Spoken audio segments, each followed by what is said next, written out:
Hey, what's up, fellas? I'm Malicious Female Fan Steve Malicious here with the Samsung Galaxy Z Fold 2 5G. Hopefully the last time I have to say that stupid name ever.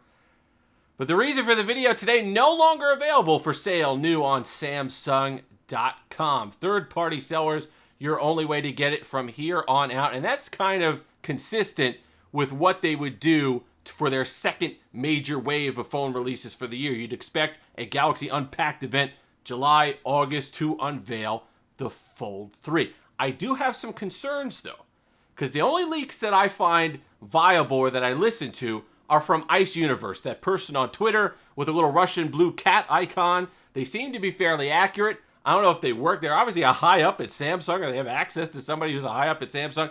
They seem to always be right with their reveals. And it seems from the leaks that the things that they've done for this year, 120 hertz on the front display, still 25:9 though. They've gotten rid of the crease in the middle of the phone, which is nice. It never really bothered me that much. And pen support. Let's talk about pen support for a moment.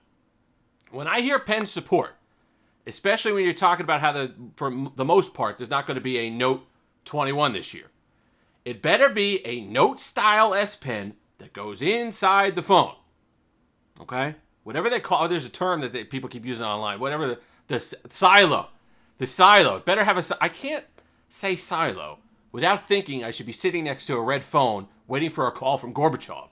But either way, it should have a silo for the S Pen, and it should be a regular Note S Pen, because that monstrosity, the walking stick that you had to carry around for the S21 Ultra, that implementation, if it's that, keep it. That's not a feature, that's a headache. That big Galaxy Tab pen that you had to carry around and put on the side of it in wonky configuration, it just didn't work. If you're going to give us an S Pen, if you're going to say it has S Pen support, if it's replacing the Note lineup, have it act like a Note. The thing that gets me, though, about those things that were upgraded, if that's it, like I said, I don't know, is that I feel like we're getting into a territory where it's just going to be iterations of the Note now, or of the Galaxy Fold, iterations of the Fold.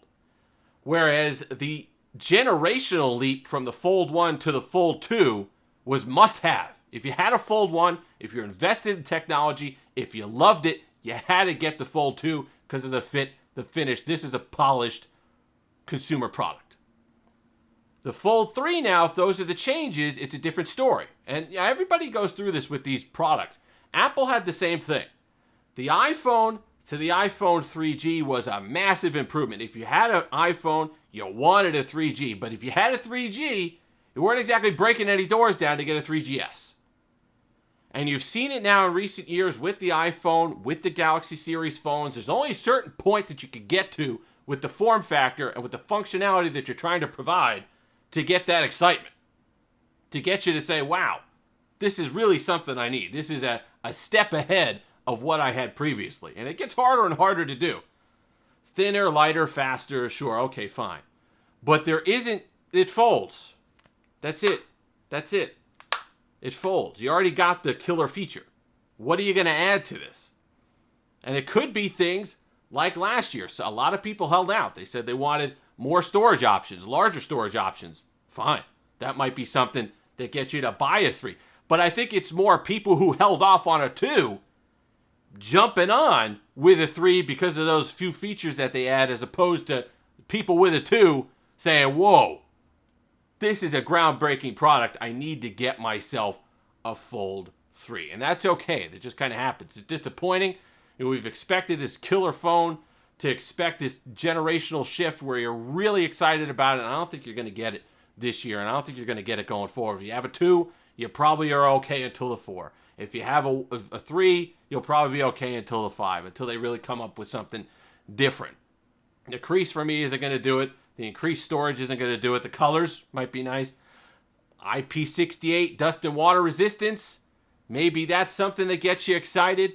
But for the most part, I don't think there's going to be anything that really gets you jazzed about getting a Fold every single year. Let me know what you are looking forward to If there were something that perhaps they left out of the Fold 2 that you'd be looking for in a Fold 3 that would get you to pull the trigger, go ahead and buy one.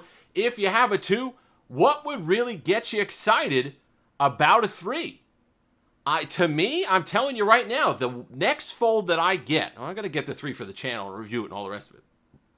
But from a consumer perspective, the one that's going to get me excited about an upgrade is going to be when they make a bigger display, when the display gets bigger. I don't mind the 25:9, but if they keep it another year and just add a refresh rate, that ain't doing it. That ain't it, Chief. I need that screen to be at least a 23.5, 21, whatever they could get it to, ratio-wise, to get it to work. And that would be, and then if you had pen support on the front and the inside, and it was a pen in there like it was replacing a Note series device, and you had that, then I'm starting to get excited about it. Now, that might still be the Fold 3, and if it is, I'll be very happy. But I don't think so. I think they're going to keep you on the hook, like Apple does. All right, we can get a few more people that held out with these features. And then the next year, well, we're going to get that. We need the 2 people to upgrade, so we're going to give you this for the 4. And so on and so forth into the future. So let me know below what would get you excited. What's something that you would need on a 3 to say, you know what, I love my 2, but it's time to upgrade. If you've made it this far, like, comment, subscribe, all that fun stuff. Until next time, thank you for almost 4,000 subscribers, by the way. Have that Steve-alicious day.